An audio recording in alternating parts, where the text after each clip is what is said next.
Selamat pagi. Jadi pada hari ini kita akan belajar tentang pengukuran daya listrik yang terkait dengan em, mata kuliah instrumen dan pengukuran.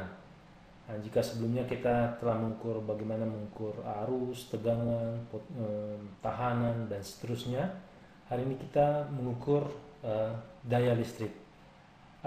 Referensi yang digunakan tetap ya William D. Cooper, instrumentasi elektronik dan teknik pengukuran.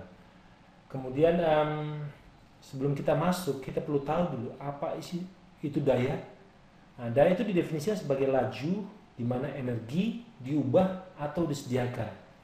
Jadi sebesar terdapat tiga jenis daya nanti ketika kita mempertimbangkan daya AC ya, baik daya aktif atau yang biasa disebut dengan daya nyata atau real power ya kalau dalam bahasa Inggrisnya, dan daya reaktif atau reactive power, dan juga daya semu ya atau apparent power. Nah, kalau kita lihat itu dalam banyak kasus ya, daya ini pada rangkaian DC paling baik diukur dengan mengukur besaran V dan I. Jadi simple, jadi perkalian antara V yang adalah tegangan dan I yang adalah arus ya. Jadi V dan I. Kemudian dalam kasus rangkaian AC atau alternatif current, jadi perlu diingat ya, bagi yang belum tahu itu ada rangkaian DC, ada rangkaian AC. Ini tergantung mana yang kita ukur. Daya sesaat itu bervariasi terus menerus sebagaimana arus dan tegangan melalui siklus nilai. Jadi ketika harus dipakai itu naik turunnya itu variasi, kemudian ada perbedaan fasa atau tidak dan sebagainya, itu perlu dilihat sehingga nanti kita akan belajar juga bagaimana mengetahui apa faktor daya. Jadi fakta bahwa faktor daya itu termasuk dalam pernyataan daya itu artinya apa? Artinya bahwa alat pengukur watt atau yang biasa disebut wattmeter itu harus digunakan sebanding hanya menggunakan ammeter dan voltmeter ya. Jadi berarti alat pengukur harus digunakan itu dibandingkan dengan ammeter yang mengukur arus dan voltmeter mengukur tegangan. Jadi VI itu kalau dalam AC itu daya semu gitu ya. Nanti ketika daya aktif nanti itu jadi VI cos P. Jadi cos P ini sudut antara mereka itu adalah ada beda fasa misalnya sekian gitu ya. Kalau cos P-nya 90 artinya 0 ya, 0.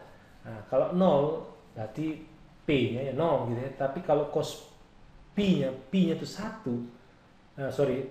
P-nya sudut itu tidak ada beda fasa atau cos 0 ya. Kalau misal P-nya 0 itu cos 0 artinya cos 0 itu 1, maka itu sama dengan VI. Berarti faktor dayanya itu tinggi gitu ya, 1. Tapi kalau berkurang dari itu bisa saja faktor dayanya 0,9. Jadi faktor daya itu sama dengan cos P tadi. Jadi tergantung nilai beda sudut fasa tadi ya. Oke, apa itu wattmeter ya? Jadi wattmeter itu adalah itu kombinasi sebenarnya untuk mengukur daya listrik atau tingkatan pasokan energi listrik ya, watt di setiap sirkuit yang diberikan. Jadi kombinasi antara inherent dari ammeter dan voltmeter itu biasanya terdiri dari dua kumparan dia. Kumparan arus atau current coil, ini adalah kumparan tetap. Dalam wattmeternya ini kumparan tetap, jadi arus mengalir begini ya. Dengan kumparan tekanan, pressure coil, kadang-kadang disebut dengan kumparan potensial atau tegangan. Jadi kalau ini kan kalau kita lihat paralel dengan loadnya ya ini, jadi tentu ada tegangan di sini berapa, sedangkan ini mengukur arusnya. Jadi V kali I, jadi ini pressure coil, CC ini current coil.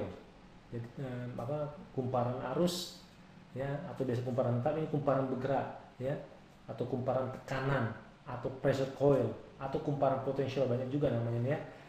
Itu kita lihat bahwa alat pengukur watt itu membaca nilai rata-rata produk dari V kali I. Jadi V itu adalah arus ya, arusnya. Kemudian I itu adalah V itu adalah tegangan, I itu adalah arus. Jadi P sama V kali I ya. Itu di mana V adalah tegangan polaritas referensi terminal. Jadi tegangan berapa gitu ya. sehubungan dengan terminal lain. Oke, kemudian sedangkan I itu adalah arus dengan arah referensi mengalir ke terminal kumparan arus ya.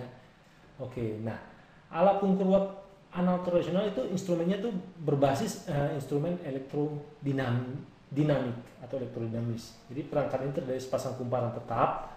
Jadi kumparan tetap itu adalah current coil ini, kumparan arusnya, dan kumparan bergerak yang disebut dengan kumparan potensial itu. Jadi kumparan itu arus itu dihubungkan secara seri dengan rangkaian, sedangkan kumparan potensial itu dihubungkan secara paralel. Oke. Nah, pada wattmeter analog ini kumparan potensial itu membawa jarum bergerak tuh ya dari di arah skala menunjukkan pengukuran. Jadi arus yang mengalir melalui kumparan itu menghasilkan medan elektromagnetik di sekitar kumparan. Nah, kekuatan medan ini sebanding dengan arus saluran atau sefase dengannya ini, gitu ya. Nah, kumparan potensial memiliki sebagai aturan umum itu resistor yang nilai tinggi, nih kumparannya, yang dihubungkan dengan secara seri untuk mengurangi mengurangi arus yang mengalir, mengurangi IP, besarnya IP ini, arus yang mengalir pada pressure coil ini. Oke. Nah, dari hasil ini, pengaturan ini pada DC circuit defleksi dari jarum. Jadi ini sebenarnya alat ukurnya wattmeter ini. Jadi ada jarum, ingat pelajaran sebelumnya ya. Jadi ketika dia aliri arus, dia akan bergerak gitu ya. Bergerak, ya kumparan bergeraknya akan bergerak, nanti dikoppel dengan jarum penunjuk itu sebanding ya, baik pada saat I dan tegangan, sehingga P sama V kali I itu untuk untuk DC. Nah, untuk daya AC, nah, arus dan tegangan itu mungkin tidak dalam satu fasa ya, karena efek penundaan misalnya ya, ketika kalau bebannya resistif sih tidak masalah, karena P-nya itu sudutnya itu 0 gitu ya, 0. Jadi tegangan dan arus itu pada sudut 0. Tapi ketika ada induktansi terjadi lagging atau penundaan. Nah, kalau kapasitas terjadi leading untuk dalam rangkaian itu ya. Nah, itu akan mengakibatkan terjadinya P itu bisa sudutnya positif berapa puluh, misalnya 30 derajat, atau negatif 30 derajat dan seterusnya ya. Nah, itu mempengaruhi cos P tadi. Di V kali I kali cos P. Ketika cos P-nya itu tidak sama satu, faktor dayanya tidak sama satu, misalnya 0,8 gara-gara P-nya itu bernilai berapa gitu ya. Nah, itu akibatnya apa? Misal cos berapa gitu. Setengah akar 2 misalnya, cos 45. Nah, artinya apa? Nah, itu akan mempengaruhi nilai P-nya gitu ya. Oke. Nah, cos P yang tadi itu mewakili faktor daya, sehingga menunjukkan bahwa daya transmisi yang mungkin kurang dari daya semu yang diperoleh untuk mengalihkan pembacaan voltmeter dan ampermeter tadi, dan rangkaian yang sama ya. Oke, nah kalau kita lihat sini, ini kan IP gitu ya, IP harus mengalir VI. Nah, V ini terjadi ada P, jadi cos P. Jadi cos P ini perbedaan sudut fase antara arus dan tegangan. Nah, jadi ini adalah Gallat error wattmeter. Ini kita belajar Gallat error itu kalau cos P ini tadi ya, tapi sekarang kalau kita bicara tentang Gallat error atau error yang disebabkan induktasi pada pressure coil. Nah, kita lihat daya aktifnya apa, cos P dibanding cos theta kali cos P dikurang theta kali pembacaan wattmeter. Nah, itu Gallat yang mungkin terjadi ketika banyak induksi. Jadi induktif. Contohnya apa? Misalnya motor, selama beban itu ada kumparan dan sebagainya, itu menghasilkan beban induktif. Oke. Nah, kemudian ini error yang lainnya itu error Gallat atau error yang disebabkan kapasitansi. Tadi kok tadi itu beban induktif, kok ini kapasitif pada pressure coil ya. Pada pressure coil. Kok tadi pada pressure coil itu bisa ada induktansi karena itu berupa lilitan ya. Nah, kalau ini bisa aja error itu sebabkan kapasitasi. Kok kapasitasi sebaliknya dari cos ya. Nah, ini sin theta dibagi sin theta kurang cos. Ini cos yang aslinya cos P. Oke. Nah, kemudian Gallat atau error yang disebabkan arus ED juga mungkin, karena ada bagian logam. Kalau bisa bagian logam itu dihilangkan atau dijauhkan sejauh mungkin dari kumparan arus gitu ya. Nah, arus ED ini biasanya disebut juga arus Foucault, Foucault ya, Foucault, Foucault, Foucault ya. Nah, adalah loop arus listrik yang diinduksikan dalam konduktor oleh medan magnet. Itu berubah pada konduktor karena hukum induksi Faraday. Mungkin ini silahkan dibaca fisikanya. Nah, arus eddy ini mengalir dalam loop tertutup di dalam konduktor. Nah, dia dalam bidang tegak lurus dengan medan magnet. Nah, efek ini juga digunakan pada rem arus eddy biasanya, yang digunakan untuk menghentikan perputaran misalnya perkakas listrik dengan cepat saat dimatikan. Jadi ini bagian dari error yang mungkin terjadi. Jadi kalau bisa bagian logam itu ada yang di dekat dari pressure coil itu dijauhkan sejauh mungkin dari current coil ya. Kalau yang eddy ini, tetapi kalau yang ini kapasitas ini untuk pressure coil, kumparan bergerak. Nah, error lain itu disebabkan oleh rugi daya. Jadi rugi daya di dalam pressure coil dan current coil. Sekali lagi, pressure coil itu adalah kumparan bergerak atau kumparan potensial, current coil itu kumparan arus atau kumparan tetap ya. Nah, ini ada dua metode koneksi wattmeter dan rangkaian untuk mengukur daya. Jadi gambar A kita lihat nih, wattmeter readingnya W sama dengan I kuadrat kali RC ya. Oke, nah ini yang B ini wattmeter reading W tambah V kuadrat per R tambah RP. Nah, gambar ini merupakan pengukuran daya secara tidak langsung, boleh dikatakan. Pengukuran daya itu secara tidak langsung ini ada pengukuran daya secara langsung, ada tidak langsung. Nah, ini pengukuran daya secara tidak langsung dua ini. Jadi ditinjau dari letaknya, bedanya apa nih A dan B. Nah, kalau yang A ini voltmeter itu dipasang sebelum ampere ya, ampere meter ya. Kalau yang B voltmeter itu dipasang setelah ampere meter. Ini kan mengukur volt ya, ini mengukur arus. Nah, ini setelahnya, kalau ini sebelumnya, kurang lebih seperti itu. Oke. Nah, kemudian pengukuran daya tanpa wattmeter terdapat beberapa metode. Pertama, metode dengan 3 voltmeter. Kita lihat ini ada beberapa voltmeter di sini ya, tegangan ini dan V3. Nah, kita lihat bahwa V1, V2 dan V3 kurang lebih dengan metode voltmeter. Nah, kalau kita lihat kekurangan dari metode ini, metode 3 voltmeter adalah kesalahan kecil dan pengukuran tegangan dapat menyebabkan kesalahan serius dalam nilai daya. Nah, jadi diperlukan tegangan suplai yang lebih tinggi daripada tegangan normal. Nah, kalau kita lihat gambar dengan fasornya ya, kita lihat di sini ya, V1, V2, V3 ya. Ini V1 itu mengukur tegangan pada beban. Ya, ini beban, V1 ini beban. Beban Z, impedansi ya. Z ini impedansi ya. Dimana V1 sama I kali Z. Kalau itu ini resistif, ini reaktansi. Reaktansi itu bisa kapasitif, bisa induktif ya. Nah, akar dari masing-masing dengan rumus ini kita bisa dapatkan ini untuk beban. Sedangkan V2 itu mengukur tegangan pada tegangan tahanan murni, di mana V2 itu sefasa I, sefasa. Jadi V2 itu sama dengan I kali R. Nah, sedangkan V3 apa? Mengukur tegangan drop pada kombinasi beban Z dan tahanan murni. Ya, kalau kita lihat tahanan, misal V3 kuadrat sama V2 tambah V1 cos pi kuadrat ya, ini kali V1 sin theta. Itu sudut O ya, OAB ya, OAB ya, V3 kuadrat. Nah, ya, V3 kuadrat ya sama dengan itu. Ya, kenapa? V3 kuadrat kan ini kan rumus Pythagoras sebenarnya. V3 kuadrat sama dengan ini yang sumbu horizontal kuadrat ditambah ini kuadrat ya. Ini tambah sebenarnya. Ya, oke. Nah, kita lihat ya. Ini V2 ya tambah V1 cos pi ini kuadrat. Kemudian tambah yang vertikal V1 sin pi kuadrat. Ini tambah ya, sorry. Ini ada tanda tambah sebenarnya. Nah, cos pi sendiri sama dengan apa? V3 kuadrat tambah V1 kuadrat min V2 kuadrat dibagi 2 V1 V2. Artinya apa? Ketika kita mendapatkan nilai V1, V2, V3, kita punya volt 3 buah voltmeter, itu kita bisa dapatkan cos pi-nya. Nah, ya, cos pi-nya.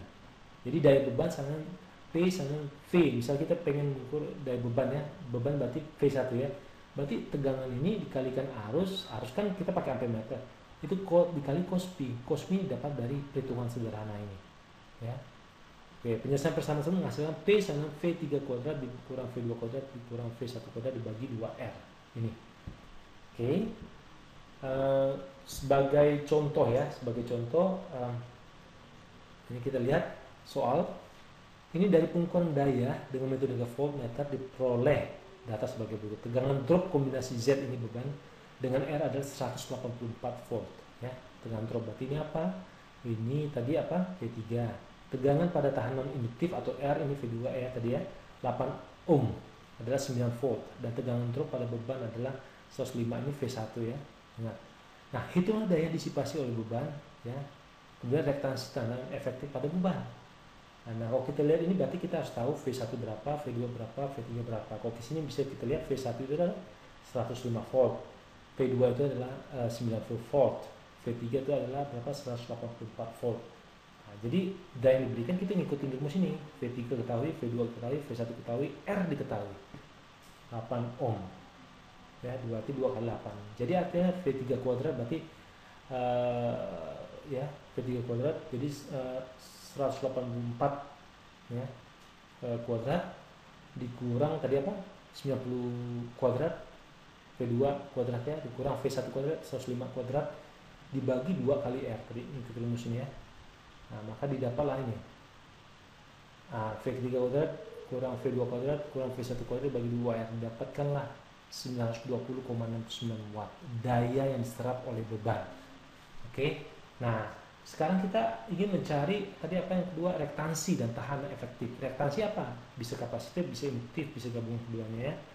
Nah, ini kita bisa lihat arus rangkaian itu I sama V2 per R. Jadi arus rangkaian 11,25 ampere. Nah, kalau R ini ada tahanan efektif pada beban, maka gampangnya I kuadrat kali R, P ini ketahui, I-nya diketahui, tinggal dicari apa R-nya. Dapatlah R sama dengan ini kan 11,25 kuadrat R kali sama dengan daya, maka kita tinggal keluarin R-nya, P sama R sama dengan P per I kuadrat, dapatlah 120,69 dibagi 11,25 kuadrat, didapatkanlah tahanan resistifnya 7,27 ohm. Nah, sedangkan beban itu Z itu sama dengan V1 dibagi I, berarti 105 dibagi 11,25 sekitar 9,33 ohm. Oke. Nah, reaktansi kita dapatkan X sama dengan akar Z kuadrat kurang R kuadrat. Nah, ya, akar kan kalau Z kuadrat itu sama dengan R kuadrat ditambah X kuadrat. Z tuh ya, Z kuadrat sama R kuadrat tambah X kuadrat. Nah, kalau kita balik cari X-nya, maka kita dapatkan X kuadrat sama dengan Z kuadrat kurang R kuadrat. X kuadratnya kita jadikan X, maka di sini akar ya, Z kuadrat kurang R kuadrat. Dapatkanlah perhitungan sehingga 5,82 ohm ya, reaktansi dari persoalan tadi. Selanjutnya adalah pengukuran daya tanpa voltmeter dengan metode 3 ammeter. Nah, kalau kita lihat sini kekurangan pengukuran daya dengan 3 voltmeter tadi itu dapat diatasi dengan metode ini ya. Kalau kita lihat sini ada 3 ammeter yang digunakan, A1, A2 dan A3 ya, A1, A2 dan A3. Kita lihat sini ada induktor ya, ini resistor pakai, ini impedansi, ini resistansi dan arus I1 I2 untuk masing-masing A1 dan A2 dan I ini untuk A3. Nah, kita lihat di sini. Nah, dari ini kita bisa gambarkan ini daya beban yang kurang sama itu P sama dengan V tegangan I kali I. I adalah arus kali cos P. Cos P adalah faktor daya.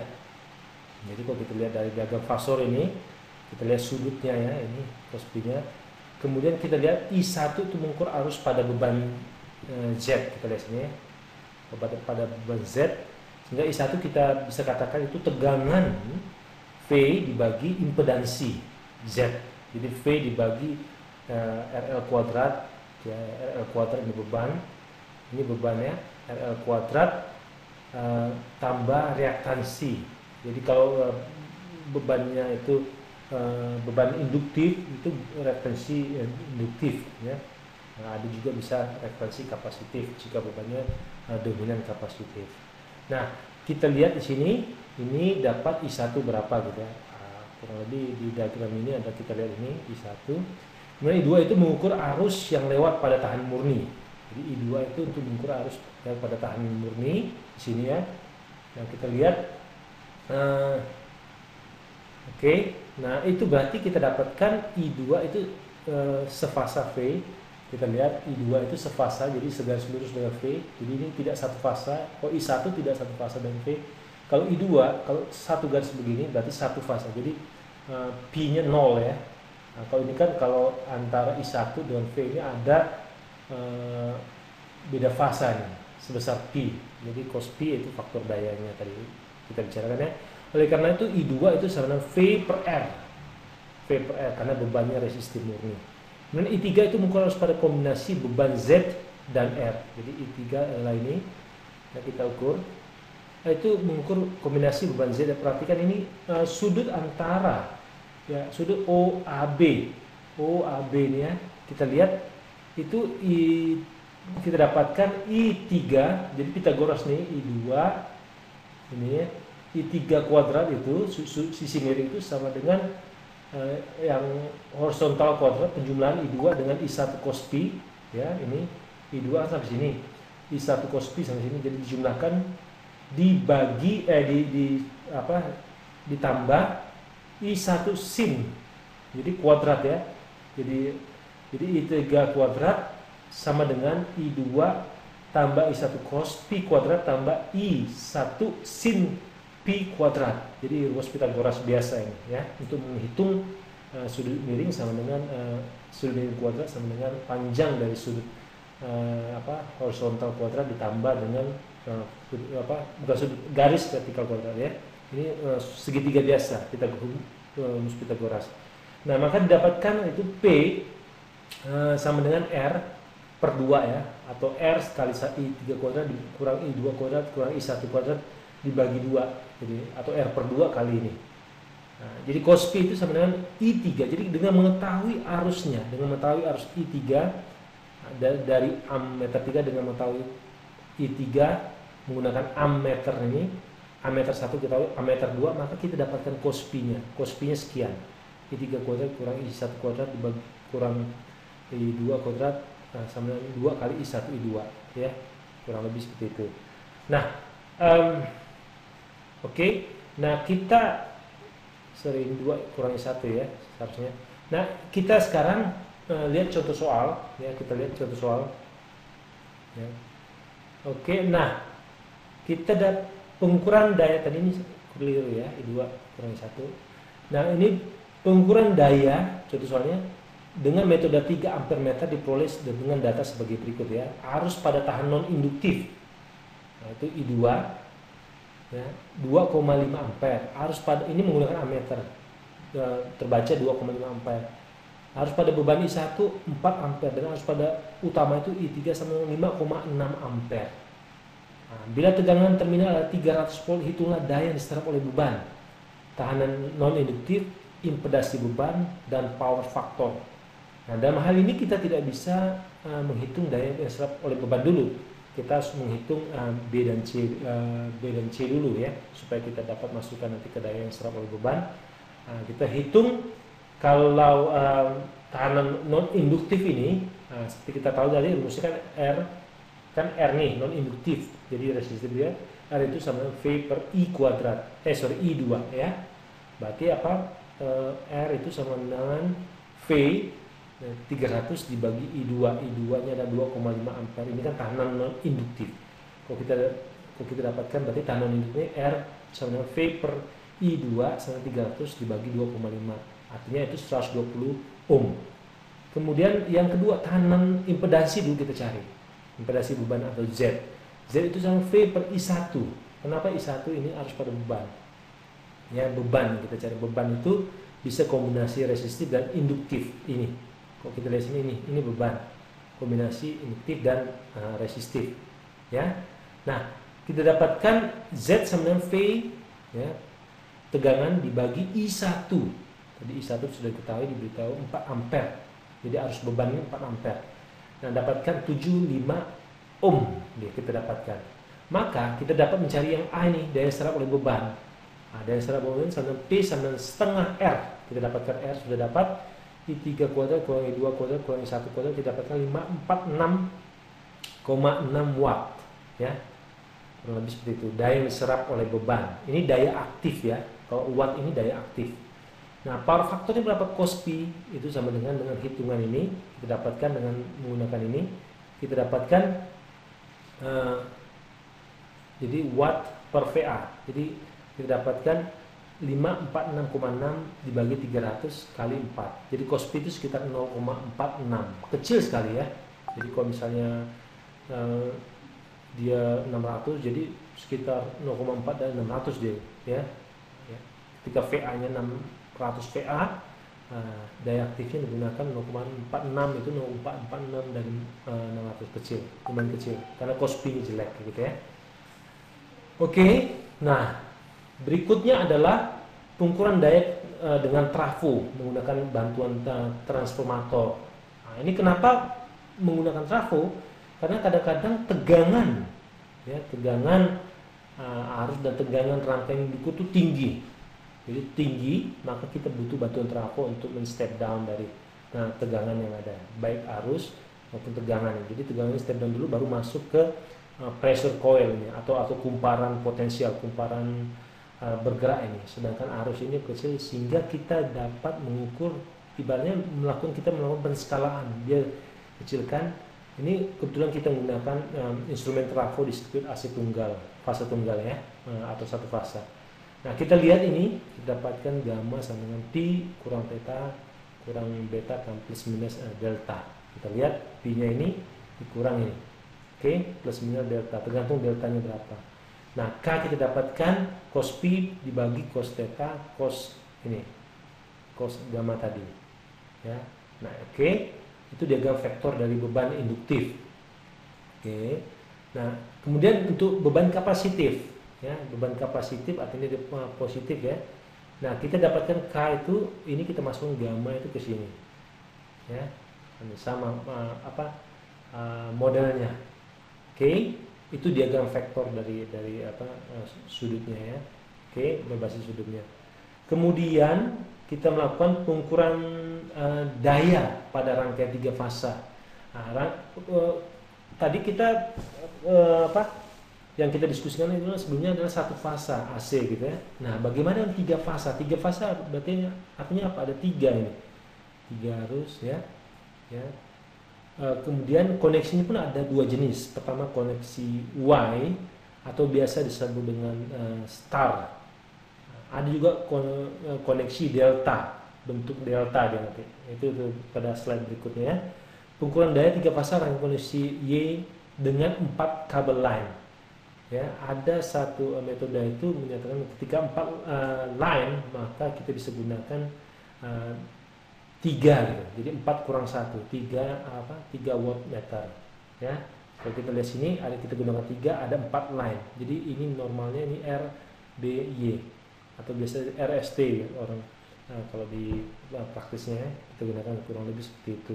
Nah, ini koneksi Y ini P sama dengan W1 tambah W2 tambah W3, jadi total dari daya yang terukur gitu ya. Jadi P-nya gitu. Kemudian pengukuran daya dengan 3 fasa rangkaian transmisi dengan 3 kabel ya, kita tetap hitung penjumlahan W1, W2, W3 kurang lebih seperti itu. Ya. Kemudian dengan metode 3 wattmeter pengukuran daya 3 fasa rangkaian terkoneksi delta. Ini delta. Nah, jadi ketika delta kita ukur masing-masing ini berapa. Nah, itu juga penjumlahan hasil penjumlahan dari wattmeter.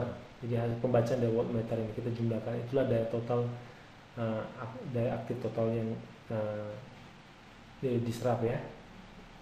Oke. Kemudian untuk metode pengukuran daya fasa rangkaian 3 fasa ya. Nah, ini dengan metode menggunakan hanya 1 wattmeter. Hanya 1 wattmeter. Tetapi ini memang seharusnya dia kondisi seimbang. Jadi ini seimbang, sehingga tinggal kita kalikan 3, kita ukur 1. Jadi kita asumsikan bahwa yang lainnya itu sama, itu berarti daya aktifnya 3W. Jadi ini metode 1 wattmeter pada pengumpulan 3 fasa yang seimbang ya. Jadi tekankan lagi ini seimbang. Jadi terkoneksi Y, terkoneksi delta, nanti kita kalikan 3. Oke. Kemudian dengan metode 2 wattmeter, menggunakan 2 wattmeter untuk beban dengan hubungan star, koneksi star. Nah, kita lihat bahwa kita bisa gunakan ini hampir mirip ya. Ini kita guna pada intinya penjumlahan dari W1, W2 atau wattmeter 1, wattmeter 2 ini. Begitu juga dengan delta. Jadi konsepnya sama ya. Nah, kalau kita misalnya sini kita menggunakan 2 meter, jadi W1 itu, jadi W1 itu sama dengan WRB, tegangan RB ya, tegangan pembacaan ini kan tegangan RB kali I1 cos ya, cos ini 30 derajat tambah pi beda fasanya. Begitu juga dengan ini ya. Ini W2 ini kurang lebih VYB ya, VYB itu kali I2 asal ngalir cos 30 derajat dikurang pi. Jadi kalau kita kurang lebih seperti ini diagramnya ya. Nah, kita dapatkan kurang lebih ini panah dari untuk IA, ini EAB. A di sini R ya, B ini B, C ini Y. Jadi EAB artinya ERB. Di ERB ya. Oke. Kemudian ECB artinya EYB ya, EYB atau tegangan YB, kurang lebih seperti itu. Nah, ini kurang lebih gambar ya, diagram fasenya. Kita bisa lihat sudut-sudutnya 30 derajat tambah pi. Ini kalau yang W2 itu 30 derajat kurang pi. Nah, kita dapatkan P sama W1 W2 WRB I1 cos 30 derajat tambah pi, ini tambah ini YB ya. Ya, YB tegangan YB kali I2 cos 30 derajat kurang pi. Jadi karena I1 sama dengan I2 atau sama dengan I line ya. Nah, maka tegangan RB dan tegangan YB sama dengan tegangan line to line. Jadi kita asumsikan sama. Kita dapatkanlah akar 3 dari tegangan kali L kali cos pi, itu dayanya. Jadi itu kita dayanya. Kemudian pembacaan W1 berubah ketika faktor daya berubah.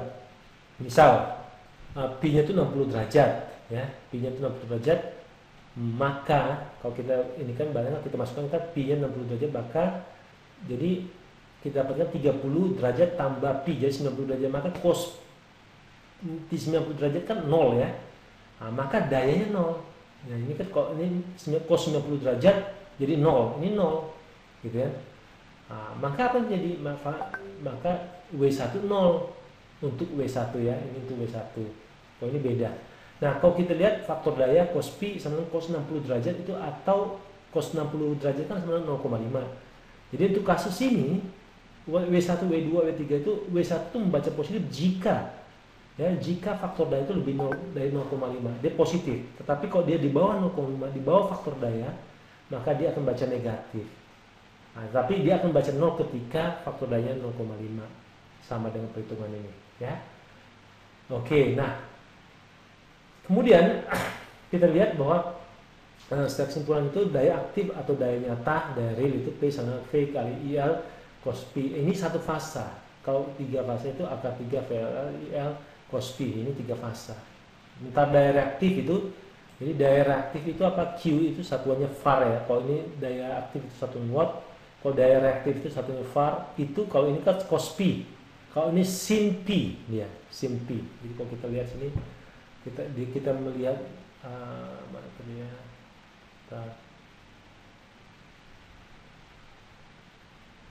Nah, ini cos pi, ini sin pi. Jadi kita mempertimbangkan itunya ya.